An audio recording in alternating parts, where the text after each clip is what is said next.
तो बेटा इस कंसेप्ट के लास्ट में हम डिस्कस करते हैं हीट जोन के बारे में। आप ये हीट जोन होता क्या है इसको ना बढ़िया तरीके से हम समझेंगे। ये ना टॉपिक समझने में बहुत आसान है पर इसमें ना लिखने में कंफ्यूजन होती है। मैं आपको एनिमेशन से समझाऊंगा कौन सा हीट जोन कहाँ पर होता है, वो लाइन भूल जाती है।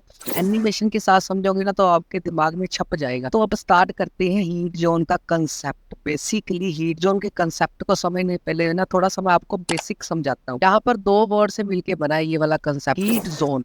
हीट का मतलब होता है गर्मी और जोन का मतलब बेसिकली होता है प्लेस। इसको समझो इस बात को। मान लो एक लाइट जग रही है, उसमें ना हीट निकल रही है। आपको पता है कोई भी लाइट जगती है उससे हीट प्रोड्यूस होती है। ये वाले एरिया में ना सबसे ज्यादा गर्मी होगी। क्यों? क्योंकि ये वाला एरिया लाइट के बिल्कुल नजदीक है। अब जैसे जैसे हम इस एरिया से दूर होते रहेंगे वैसे वैसे गर्मी कम होती रहेगी।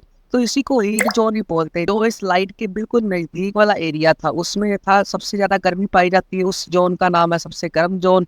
जैसे जैसे दूर जाते रहेंगे वैसे वैसे ठंडक बढ़ती रहेगी। वैसे ही अर्थ में अलग अलग टाइप की हीट जोन पाई जाती है। ये था थोड़ा सा बेसिक, आपको थोड़ा सा आइडिया हो गया होगा हम क्या करने क्या वाले हैं। तो बेसिकली हीट जोन की डेफिनेशन क्या है, पहले डेफिनेशन पढ़ लेते हैं। All places of the earth do not receive equal amount of heat from the sun. मतलब जो 3D अर्थ है वो इक्वल टाइप की रोशनी, इक्वल टाइप की हीट सन से रिसीव नहीं करती। कुछ अर्थ के एरियाज में सबसे ज्यादा गर्मी होती है, कुछ एरियाज में सबसे कम गर्मी होती है। ये ऐसा क्यों होता है? हमारी अर्थ पर लगातार सूरज की किरणें पड़ती है जब दिन होता है। ये वाला एरिया सबसे ज्यादा हीट रिसीव करता है। ये वाला एरिया कौन सा होता है? इक्वेटर। इक्वेटर एक ऐसा एरिया होता है जहाँ पर सबसे ज्यादा गर्मी पड़ती है। और जैसे जैसे गर्मी ऊपर, चाहे नॉर्थ पोल हो चाहे साउथ पोल हो, जैसे जैसे गर्मी वहां पर जाती है वैसे वैसे इतनी ज्यादा पावरफुल नहीं रहती वो गर्मी। वो वाला एरिया ठंडा होता है। तो इसीलिए हमारे अर्थ में अलग अलग प्लेसेस है जहाँ पर कम हीट पड़ती है और ज्यादा हीट पड़ती है। जहाँ पर कम पड़ती है वहां पर ठंड होगी, जहाँ पर ज्यादा पड़ती है वहां पर गर्मी होगी,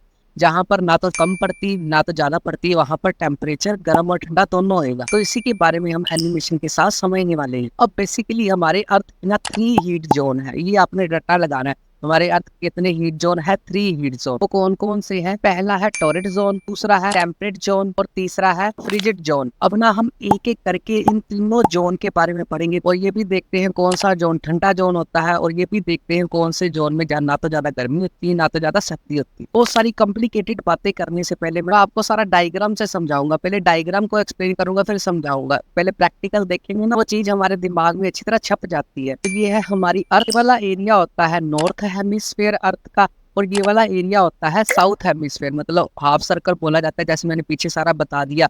और ये वाली साइड होती है पोल्स वाली साइड। हमारे दो पोल होते हैं, ऊपर वाले पोल को बोला जाता है नॉर्थ पोल और नीचे वाले पोल को बोला जाता है साउथ पोल। यहाँ तक समझ आ गई? अब बेसिकली हम थोड़ी सी लैटिट्यूड लाइन को डिस्कस कर लेते हैं जो इमेजिनरी है। पीछे सारा इसके बारे में डिटेल में डिस्कस कर चुके हैं। ये वाली लाइन होती है आर्टिक सर्कल, वो वाली लाइन है हमारी ट्रॉपिक ऑफ कैंसर, और ये वाली लाइन है हमारी इक्वेटर की, ये वाली लाइन है हमारी ट्रॉपिक ऑफ कैप्रिकॉर्न, और लास्ट वाली लाइन है हमारी अंटार्कटिक सर्कल। सर ये क्यों याद रखना है? बताता हूँ क्यों याद रखना है। इसलिए मैंने शुरू से कहा था टॉपिक समझने में आसानी होती है पर लिखने में थोड़ी कंफ्यूजन होती है कौन सी लाइन कहाँ पर है। तो इसको थोड़ा सा ध्यान से आपने बात रखना है। मतलब बीच में इक्वेटर है, इक्वेटर की जस्ट ऊपर वाली लाइन कौन सी होगी? Tropic of Cancer. और इक्वेटर के जस्ट नीचे वाली कौन सी लाइन होगी? Tropic of Capricorn. और ऊपर आर्टिक सर्कल होता है और सबसे नीचे अंटार्कटिक सर्कल होता है। यहाँ तक आपको बेसिक अच्छी तरह याद होना चाहिए। अब जो मैंने तीनों के तीनों जोन बताए ना उसको हम फिट करते हैं इन कलर्स में। तो सबसे पहले स्टार्ट करते हैं येलो कलर से। येलो कलर एक इंच वाला कलर है। ये वाला सारा एरिया कौन सा एरिया कहलाता है? Torrid zone.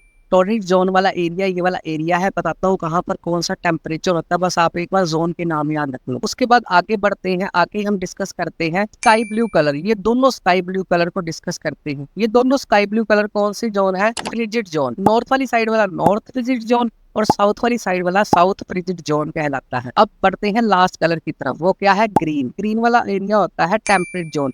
जो नॉर्थ वाला ग्रीन वाला एरिया नॉर्थ टेम्परेट जोन, और जो साउथ वाला एरिया है वो है साउथ टेम्परेट जोन। अब आगे इन तीनों के बारे में सारी फैक्चुअल डिटेल याद रखते हैं जिसमें लिखने में कंफ्यूजन होती है। अब आपने रट्टा नहीं लगाना है कि जब भी कोई क्वेश्चन आए आपके दिमाग में ये सारी पिक्चर आनी चाहिए। जो येलो वाला टॉरिड जोन है यहाँ पर इक्वेटर वाला रीजन है, बताया ना मैंने, और यहाँ पर सबसे ज्यादा सूर्य की डायरेक्ट रेंज पड़ती है पूरा साल जब दिन होता है। तो ये वाला एरिया सबसे ज्यादा गर्म एरिया होता है। ये वाला एरिया कौन सा होता है? गर्म, हॉट होता है। तो कौन सा एरिया सबसे ज्यादा हॉट होता है? Torrid zone. आपको क्वेश्चन आ सकता है which zone is considered as hot, कौन सबसे ज्यादा हॉट होता है? तो टॉरिड जोन। टॉरिड जोन की लोकेशन क्या है? लोकेशन में कंफ्यूजन होती है लिखने में, इसलिए बोला था ये टॉपिक सुनने में बड़ा अच्छा लगता है पर लिखने में प्रॉब्लम होती है, तो अब नहीं होनी चाहिए। टॉरिड जोन किसके बिटवीन है? जैसे आप देख पा रहे हो वैसे ही लिखना है, between Tropic of Cancer and Tropic of Capricorn के बीच में पाई जाने वाला कौन सा एरिया है? Torrid zone. सबसे ज्यादा गर्म होता है। पहला समझ आ गया।